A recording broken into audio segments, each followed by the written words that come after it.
اعوذ باللہ من الشیطان الرجیم بسم اللہ الرحمن الرحیم نحمدہ ونصلی ونسلم علی رسولہ النبی الکریم اما بعد فاعوذ باللہ من الشیطان الرجیم بسم اللہ الرحمن الرحیم اللہم صلی علی سیدنا و مولانا محمد وعلی آلہ وصحبہ وبارک وسلم۔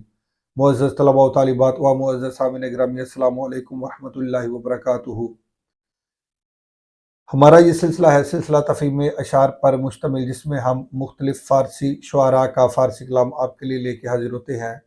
آج ہم نے جس کلام کا انتخاب کیا ہے یہ حکیم الامت ڈاکٹر علامہ محمد اقبال رحمۃ اللہ علیہ کا معروف کلام آپ کی معروف کتاب اسرار خودی سے لیا گیا ہے، جس میں حضور نبی رحمت صلی اللہ علیہ وآلہ وسلم کی رحمت، شفقت، مہربانی اور آپ کی عطا کا بیان ہے۔ اسی طرح اس میں حاتم طائی کی بیٹی کے ساتھ حضور نبی رحمت صلی اللہ علیہ وآلہ وسلم نے کیا معاملہ فرمایا یہ بیان اس میں کریں گے۔ اسی طرح لا تثریب علیکم اليوم، اس کی مختصر وضاحت پیش کی جائے گی۔ اسی طرح حضور نبی رحمت صلی اللہ علیہ وآلہ وسلم کا اپنوں سے اور غیروں کے ساتھ کیسا معاملہ تھا اور کیسا آپ کا اخلاق حسنہ تھا، انشاءاللہ العزیز آج کے اشعار میں یہ بیان کیا جائے گا۔ تو چلتے ہیں بلا تاخیر آج کے پہلے شعر کی طرف۔ اقبال رحمۃ اللہ علیہ فرماتے ہیں: در مسافے پیش آ گردوں سریر، دختر سردار طے آمد اسیر۔ اقبال رحمۃ اللہ علیہ فرماتے ہیں کہ ایک جنگ میں اس بلند مرتبہ ذات یعنی حضور نبی رحمت صلی اللہ علیہ وآلہ وسلم آپ کے سامنے، ایک جنگ میں حضور نبی رحمت صلی اللہ علیہ وآلہ وسلم کے سامنے دختر سردار طے آمد سریر، قبیلہ طے کے سردار یعنی حاتم طائی کی بیٹی قیدی بن کر آئی۔ ایک جنگ میں حضور نبی رحمت صلی اللہ علیہ وآلہ وسلم کے سامنے قبیلہ طے کے سردار کی بیٹی یعنی حاتم طائی کی بیٹی قیدی بن کر آئی۔ تو پہلے آپ اس کا لفظی ترجمہ سماعت کر لیں، اس کے بعد ہم دوبارہ اس کا بامحاورہ ترجمہ کریں گے اور اس شعر کو سمجھیں گے۔ در مسافے، مسافے کہتے ہیں فوجی صف بندی کی جگہ کو یا میدان جنگ کو۔ تو در مسافے اس کا معنی یہاں جنگ کریں گے، یعنی جنگ میں، در کا معنی میں، پیش آ ان کے سامنے یا اس کے سامنے، اور یہاں اس سے مراد حضور نبی رحمت صلی اللہ علیہ وآلہ وسلم کی ذات پاک ہے۔ گردو سریر، گردو سریر یعنی جس کا تخت آسمان ہو، مراد اس سے کہ بلند رتبے والی ذات، بلند مرتبے والی ذات، اور اس سے مراد حضور نبی رحمت صلی اللہ علیہ وآلہ وسلم کی ذات والا صفات ہے۔ دختر کہتے ہیں بیٹی کو، دختر کا معنی بیٹی۔ سردار طے، طے کے سردار یعنی قبیلہ طے کے سردار، اور اس سے مراد حاتم طائی ہے جو اپنی سخاوت میں بہت معروف ہے، بہت مشہور ہے۔ اور اسی طرح آمد، یہ آمدن مصدر سے فعل ماضی واحد غائب کا صیغہ ہے، ماضی مطلق مثبت معروف صیغہ واحد غائب ہے۔ اسیر کہتے ہیں قیدی کو، اسیر کا معنی قیدی۔ تو اب توجہ سے اس شعر کو سمجھے۔ در مسافے، ایک جنگ میں، پیش آ ان کے سامنے یعنی حضور نبی رحمت صلی اللہ علیہ وآلہ وسلم کے سامنے، گردوں سریر کہ جن کا تخت آسمان ہے، جن کا تخت آسمان ہے یعنی بلند رتبے والی جو ذات ہے ان کے سامنے، یعنی ایک جنگ میں حضور نبی رحمت صلی اللہ علیہ وآلہ وسلم کے سامنے دختر سردار طے، قبیلہ طے کے سردار یعنی حاتم طائی کی بیٹی، اس کی دختر آمد اسیر قیدی بن کر آئی، آمد اسیر قیدی بن کر آئی۔ تو چلتے ہیں اگلے شعر کی طرف۔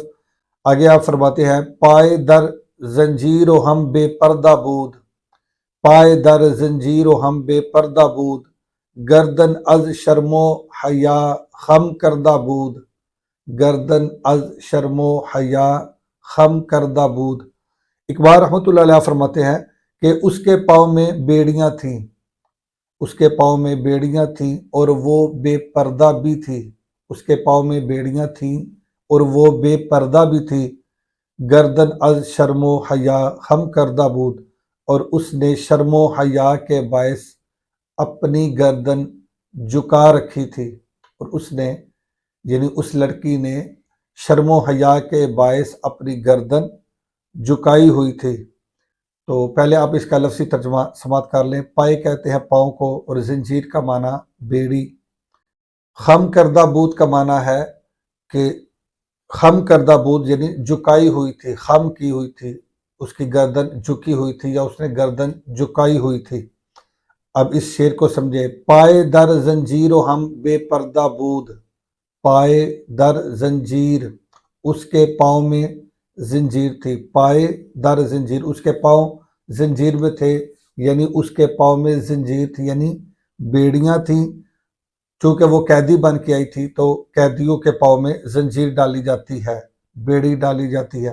پائے در زنجیر اس کے پاؤں میں بیڑیاں تھی، زنجیر تھی، وہم بے پردہ بود اور وہ بے پردہ بھی تھی، اور وہ بے پردہ بھی تھی، گردن از شرم و حیا اور شرم و حیا کے باعث اس کی گردن خم کردہ بود جھکی ہوئی تھی، یا اس نے شرم و حیا کے باعث اپنی گردن جھکائی ہوئی تھی۔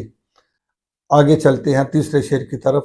دخ ترک را چو نبی بے پردہ دید، دخ ترک را چو نبی بے پردہ دید، چادر خود پیش روے او کشید۔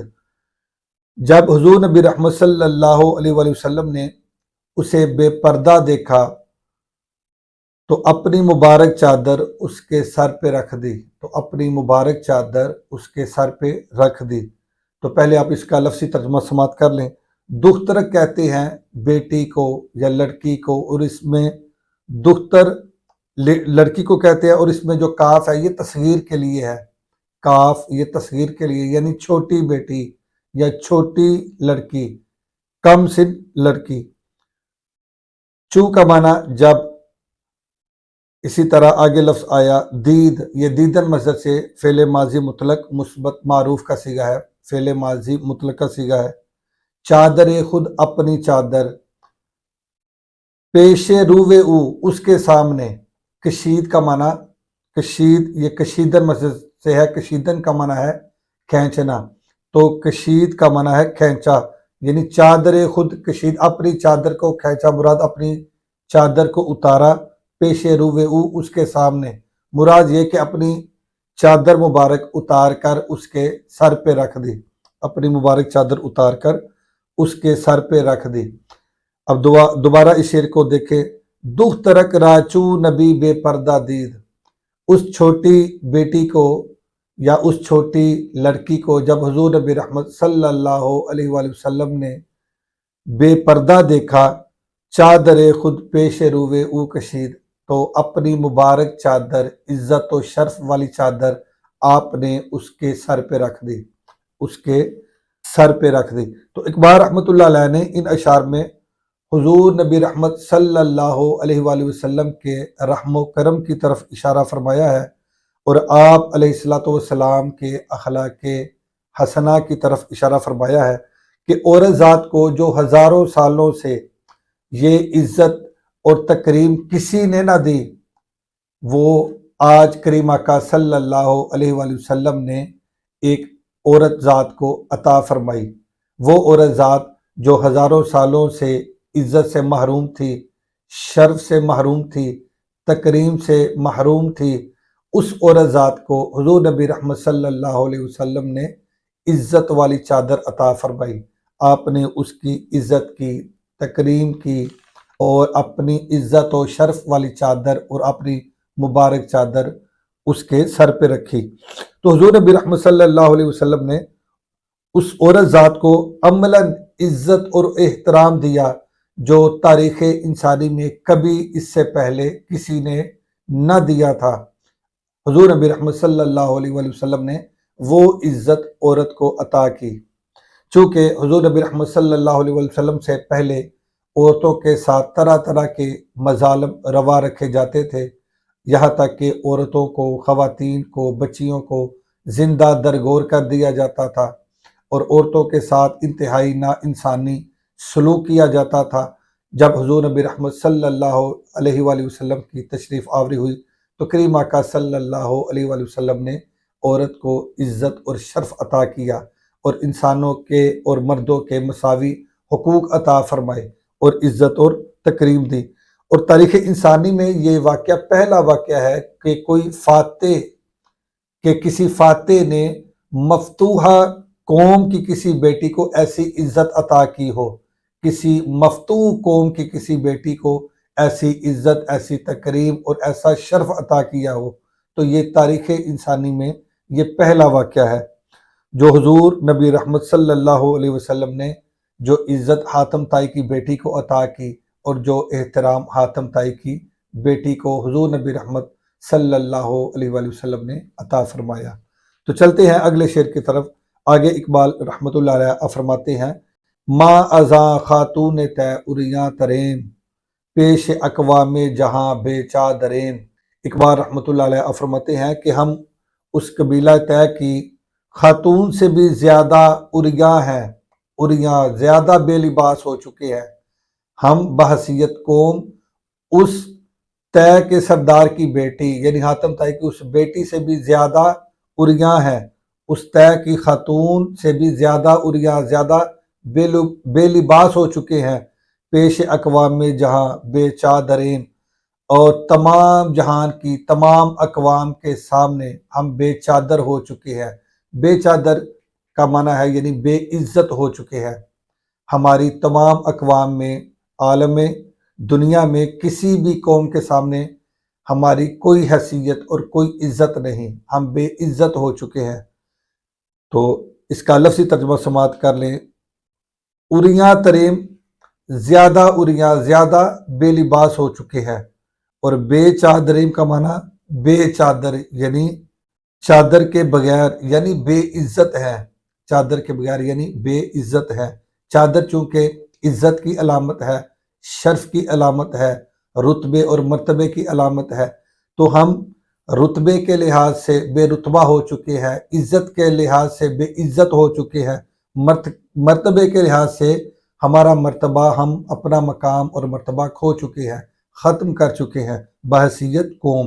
اقبال رحمۃ اللہ علیہ آپ اقوام کو جھنجھوڑتے ہیں ان اشعار میں اور اس کے اصل کی طرف اشارہ کرتے ہیں کہ ہم کیا تھے اور بحیثیت قوم اب ہماری کیا حالت ہے۔ تو اقبال رحمۃ اللہ علیہ فرماتے ہیں، ما ازاں خاتون تے اریاں تریم، پیش اقوام جہاں بے چادریم۔ آپ فرماتے ہیں کہ ہم اس قبیلہ طے کی خاتون سے بھی زیادہ بے لباس ہو چکے ہیں اور ہم دنیا کی اقوام کے سامنے بے لباس یعنی بے چادر اور بے عزت ہو چکے ہیں، بے چادر اور بے عزت ہو چکے ہیں۔ تو چلتے ہیں اگلے شعر کی طرف۔ آگے اقبال رحمۃ اللہ علیہ فرماتے ہیں، روز محشر اعتبار ماست او، در جہاں ہم پردہ دار ماست او۔ اقبال رحمۃ اللہ علیہ فرماتے ہیں کہ قیامت کے روز حضور نبی رحمت صلی اللہ علیہ وآلہ وسلم کی ذات پر ہی ہمیں اعتماد ہے اور آپ ہی ہماری عزت و آبرو ہیں، انہی پر ہمیں اعتماد ہے اور آپ ہی ہماری عزت و آبرو ہیں۔ در جہاں ہم پردہ دار ماست او، اور دنیا میں بھی ہماری پردہ پوشی فرمانے والی آپ ہی کی ذات ہے، یعنی آپ صلی اللہ علیہ وآلہ وسلم ہی کی ذات ہے۔ تو لفظی ترجمہ پہلے سماعت فرما لیں، دوبارہ ہم اس شعر کو سمجھتے ہیں۔ روز محشر کا معنی قیامت کے روز، اعتبار کا معنی اعتماد، اور اسی طرح عزت و آبرو، ان معنی میں بھی یہ لفظ استعمال ہوتا ہے۔ پردہ دار کا معنی پردہ رکھنے والی ذات، پردہ رکھنے والا یا پردہ پوشی کرنے والا۔ روز محشر اعتبار ماست او، حضور نبی رحمت صلی اللہ علیہ وآلہ وسلم ہی قیامت کے روز ہماری عزت و آبرو ہیں۔ در جہاں ہم پردہ دار ماست او، اور اس دنیا میں بھی حضور نبی رحمت صلی اللہ علیہ وآلہ وسلم ہی آپ ہماری پردہ پوشی فرمانے والے ہیں، ہمارا پردہ رکھنے والے ہیں، آپ پردہ دار ہیں۔ آگے اقبال رحمۃ اللہ علیہ فرماتے ہیں، لطف و قہر او سراپا رحمت، آب یاراں این بعدا رحمتے، آب یاراں این بعدا رحمتے۔ اقبال رحمۃ اللہ علیہ فرماتے ہیں کہ آپ صلی اللہ علیہ وآلہ وسلم کی مہربانی اور سختی مکمل طور پر رحمت ہے، آپ کی مہربانی اور آپ کی سختی مکمل طور پر رحمت ہے۔ آبا یارا وہ یعنی مہربانی دوستوں کے لیے، این بعدا اور یہ یعنی سختی دشمنوں کے لیے، رحمت یہ رحمت ہے، یعنی مہربانی دوستوں کے لیے بھی وہ بھی رحمت ہے، اور یہ یعنی سختی دشمنوں کے لیے یہ بھی رحمت ہے۔ تو پہلے آپ اس کا لفظی ترجمہ سماعت کر لیں۔ لطف کا معنی مہربانی، قہر کا معنی سختی، سراپا کا معنی مکمل طور پر، با یارہ دوستوں کے لیے، اور آدا کہتے ہیں دشمن کو۔ لطف و قہر او، آپ کا لطف، آپ کی مہربانی و قہر اور سختی، آپ صلی اللہ علیہ وآلہ وسلم کی مہربانی اور آپ کی سختی سراپا رحمت ہے، یہ مکمل طور پر رحمت ہے، یہ دونوں چیزیں رحمت ہیں۔ با یاراں وہ یعنی مہربانی دوستوں کے لیے، یعنی اپنے اصحاب کے لیے، صحابہ کرام رضوان اللہ تعالی علیہم اجمعین، آپ کے لیے یعنی لطف والا معاملہ فرمانا، مہربانی فرمانا، بخشش اور عطا فرمانا، یہ مہربانی والا معاملہ دوستوں کے ساتھ یہ بھی رحمت ہے۔ این بعدا اور یہ یعنی سختی والا معاملہ فرمانا دشمنوں کے ساتھ یہ بھی رحمت ہے۔ تو آپ کا ہر عمل سراپا رحمت ہے۔ تو چلتے ہیں اگلے شعر کی طرف، آج کا 7واں اور آج کے اس بیان کا آخری شعر ہے۔ اقبال رحمۃ اللہ علیہ فرماتے ہیں، آن کے بر آدا در رحمت کشاد، مکہ را پیغام لا تسریب داد، مکہ را پیغام لا تسریب داد۔ اقبال رحمۃ اللہ علیہ فرماتے ہیں کہ وہ پاک ذات کے جس نے دشمنوں کے لیے رحمت و شفقت کا دروازہ کھول دیا، وہ پاک ذات یعنی حضور نبی رحمت صلی اللہ علیہ وآلہ وسلم، آپ وہ پاک ذات ہیں کہ جنہوں نے دشمنوں کے لیے رحمت و شفقت کا دروازہ کھول دیا۔ مکہ را پیغام لا تسریب داد، اور مکہ والوں کو لا تسریب یعنی عام معافی کا پیغام دے دیا، عام معافی کا پیغام دے دیا۔ تو پہلے آپ اس کا لفظی ترجمہ سماعت کر لیں، دوبارہ ہم اس کا با محاورہ ترجمہ کرتے ہیں اور اس شعر کو سمجھتے ہیں۔ در کا معنی ہے دروازہ، ایک در کا معنی میں بھی ہوتا ہے لیکن یہاں اسم ہے، در کا معنی ادھر ہے دروازہ۔ آدا کا معنی آپ سماعت فرما چکے، آدا دشمن کو کہتے ہیں۔ اور لا تسریب، لا تسریب کا معنی کوئی تعزیر نہیں، کوئی تعزیر یعنی کوئی سرزنش نہیں، کوئی سرکوبی نہیں، کوئی سزا نہیں۔ لا تسریب کوئی سزا نہیں، کوئی بدلہ نہیں، کوئی انتقام نہیں، کوئی سزا نہیں۔ تو یہ ہے معنی لا تسریب کا۔ آن کے بر آدا در رحمت کشاد، وہ پاک ذات یعنی حضور نبی رحمت صلی اللہ علیہ وآلہ وسلم، وہ پاک ذات کہ بر آدا در رحمت کشاد، کہ جنہوں نے دشمنوں کے لیے بھی رحمت و شفقت کا دروازہ کھول دیا، دشمنوں کے لیے بھی رحمت و شفقت کا دروازہ کھول دیا۔ مکہ را پیغام لا تسریب داد، اور مکہ والوں کو لا تسریب یعنی عام معافی کا اعلان کر دیا، مکہ والوں کے لیے عام معافی کا اعلان کر دیا۔ تو یہاں حضور نبی رحمت صلی اللہ علیہ وسلم کے ایک فرمان کی طرف اشارہ ہے، اور اس فرمان کو سماعت کرنے سے پہلے اس کا بیک گراؤنڈ پہلے معلوم ہونا چاہیے کہ آپ نے یہ کس موقع پر ارشاد فرمایا اور اس کی وجہ کیا بنی۔